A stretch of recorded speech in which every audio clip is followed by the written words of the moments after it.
ஒரு மணமகன் ஒரு மணப்பெண்ணை அறியும் போது வெள்ளை துணியில் சிந்தப்படும் இரத்தம் அவள் கற்புள்ளவள் என்பதற்கு அடையாளமாக இருக்கும். ஒருவேளை அந்த வெள்ளை துணியில் இரத்தம் சிந்தப்படவில்லை என்றால் அவள் தன்னுடைய தகப்பன் வீட்டில் வேசித்தனம் பண்ணினபடியினால் அவள் கொலை செய்யப்பட வேண்டும் என்பதே நியாயப்பிரமாண சட்டம்.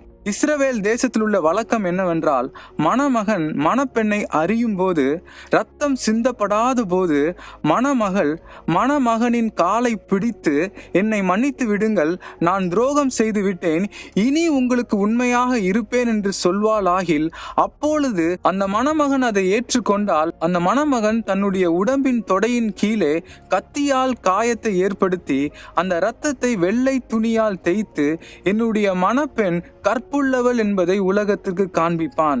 பிரியமானவர்களே, நாமும் பாவம் செய்து தேவனுக்கு துரோகிகளாய் மாறினோம். நாம் உண்மையாய் மனம் திரும்பின போது ஆண்டவராகிய இயேசு கிறிஸ்து சிலுவையிலே நமக்காக இரத்தம் சிந்தி பிதாவாகிய தேவனுக்கு முன்பாக நம்மை கற்புள்ளவர்களாக மாற்றினார். இதனாலேயே இரண்டாம் மரணமாகிய நியாய தீர்ப்புக்கு நாம் தப்புவிக்கப்பட்டிருக்கிறோம். கர்த்தர் தாமே உங்களை ஆசீர்வதிப்பாராக. ஆமென்.